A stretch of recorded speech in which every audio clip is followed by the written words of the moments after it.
name is Chantel, but you can call me SP, and I'm here to give you the tea, honey. Hello. Hey, Julie, how'd you get that wet? So today, I'm going to be giving you my 7 tips on how I manage being a full-time student, working a full-time job, and being a mother. Okay, pull out my handy-dandy notebook, because this is where I keep all my notes. Okay, how's everybody doing today? I hope you're doing well. I hope your family is well, and I just hope you're having a great day. And if you're not having a great day, make it a great day, because you have control over your life. Okay, step number 1, put yourself first. You have to put yourself first in every situation, girl. Every situation. I put myself before my daughter, because how can I be the best mother I can be for her if I'm not 100%? Put yourself first. And what I mean by put yourself first is the hair appointment that you are about to cancel, take it. Those nails that needs to be done, go get them done. You know, take some time, pray, meditate, even if it's just 15 minutes in the closet.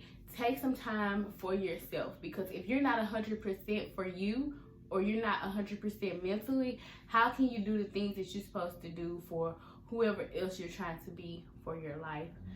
I mean, whoever else you're trying to, be great for in your life. So you have to put yourself first, girl. Always put yourself first. Step number 2, only worry or stress about the things that you can control. You can't control everything. You only can control what's going on with you. So what I mean by that is, if it starts raining right now and you have somewhere to be, you can't be stressing like, oh, it's raining, I got somewhere to be. You can't stress about that, because you can't control the weather. You only can control yourself. Like, I want to lose weight. That's something I can control. That's something I'm going to worry about, because I know I can control my eating habits. I can control how much I exercise. I can control my water intake. I can control all that. But what I can't control is the rain, the weather, my car. Like, I can't, if my car, and I'm just going to put this in there. I just had a really bad accident. My car is totaled, and it's been a lot for me to think positive, because things are unraveling in my life. But if you all would like to see that video, I'll insert some pictures, probably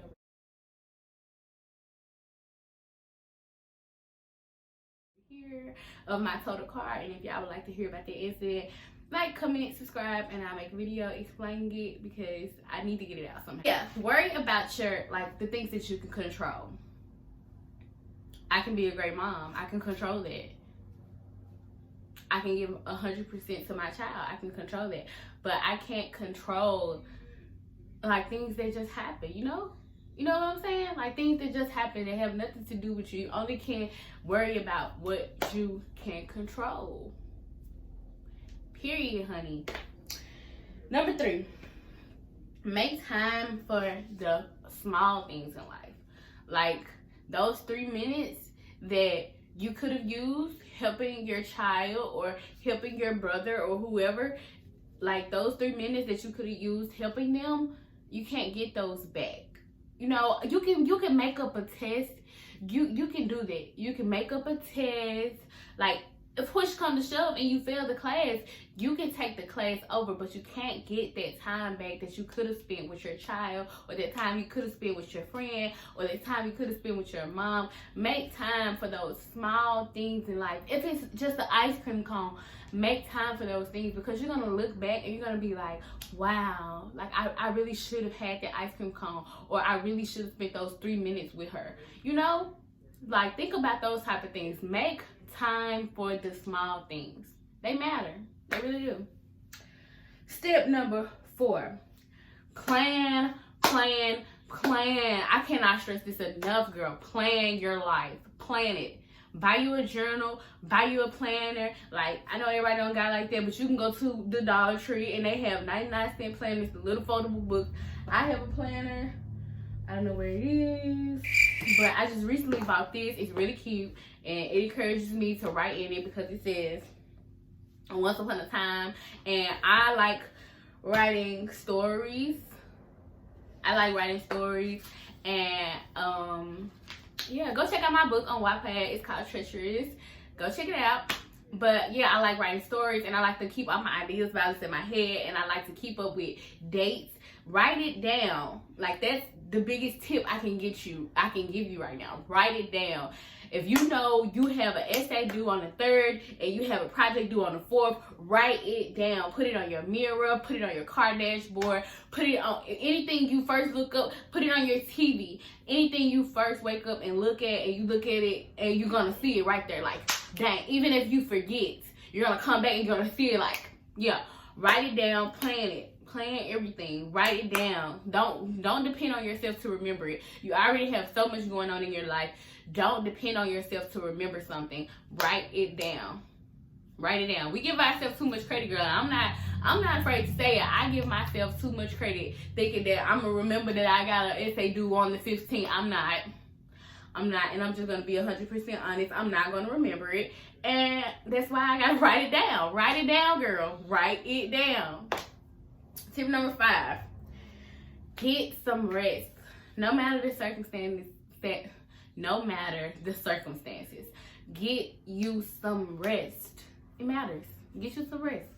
Like, even if it's just 3 hours, 30-minute nap between classes, get you some rest. Get you some rest. There's not much more I can say about that. Get you some sleep. Next, number 6. Take a break. Take a break. If you've been studying for 3 hours, take a 15-minute break. Watch some TV and then get back to it. Take a break. How I study is I don't study the day before a test, because then I'm cramming. You don't want to cram. You don't want to cram. Let's just be honest. You don't want to cram. So take your 15 minutes. And that's just a tip that I learned from my professor, that don't study the day before. Don't do that. Because most likely you're cramming it all in your head. You're going to go to sleep, you're going to wake up, and it's going to be gone. So what I do is I study the day before and the day before. And then I don't study none that day. And then I refresh myself a little bit the day of. And I find that I do better like that instead of just cramming the day before. Because if you don't know it by 12 o'clock midnight, why are you still studying? You won't know it. Like, if you don't know it, and stress, it's not gonna make you remember. Basically, I don't know what I'm trying to get it out, but I can't get it out. But what I'm trying to say is, stress, like when you're stressing to remember something, it's gonna make you forget it even quicker. So try to study like 2-3 weeks before, or try to study 2-3 days before. Don't try to study the day. Like the day before the day of, because if you don't know it by now, you won't know it, and that's just being honest. So take yourself a break. Do not stress yourself out. Do not be up all night until 5-6 in the morning, and you got an 8 o'clock class, and you're trying to study for this, and then you don't know it, and it's not worth it, sis. Take a break. Now, my 7th and final step. Find yourself a hobby and do it when you're stressed. Find yourself a hobby. Like I just told you all, I'm very stressed right now. I've had a traumatic incident in my life, and I wanted to talk to you. This is my hobby. I want to talk to you. I want to give you tips. I want to give you advice. And it just helps to have something to take your mind off of that stress. I like to write. I like to dance. I like to do YouTube. And just do that when you're feeling stressed, when you're feeling like you can't go on. Write it down. Put that. I love to like depict my pain in my characters in my story. I love to do that because I feel like I'm getting it out, and I feel like I'm leaving my life and going into someone else's life and seeing their pain and knowing that I'm not doing this alone. Find your hobby, jump some rope, write a book, write a poem, sleep. You know, get you some sleep. Them 8 hours I was talking about. Get you some sleep. You know, if you like to draw. Make time for yourself. Put yourself first. Back to step number 1. The most important step. Put yourself first. You got to put yourself first in every situation, because if you don't put yourself first, how are you going to be 100%? How you're not going to be 100%. Put yourself first. Make time for your hobbies, make time for your family, make time for yourself, because you're important. You're important. No one's going to be you. No one's going to treat you as good as you can treat yourself. Remember that. Okay, that was the last step. I hope I gave you some good steps, some good advice. If you feel like you have any steps that you could contribute to this, put them in the comments below. I would love to hear you all steps, because remember, I'm still in college, I'm still a mother, and I'm still working, and I need all the advice I can get right now. I need all the advice I can get. And it's hard, girl. Trust me, it's hard. And I know, if don't nobody else know, I know. And I want you to do good, and I want you to succeed, and I want you to be great in life, because you're going to be great. You were destined to be great, and you have purpose over your life, girl. Period. Okay, so that's all I have today. So make sure to like, comment, subscribe, and hit that bell so you can be a pea in the pie with the squad. Because, honey, hello, I'm gonna give you 2 seconds to do it. I'm gonna give you 2 seconds right now to hit that bell. Okay, now I'm gonna end this video with, yesterday is history, tomorrow is a mystery, but today, honey, is a gift, and that's why it's called the present. Live in the present always. Control what you can, and let God handle what you can't.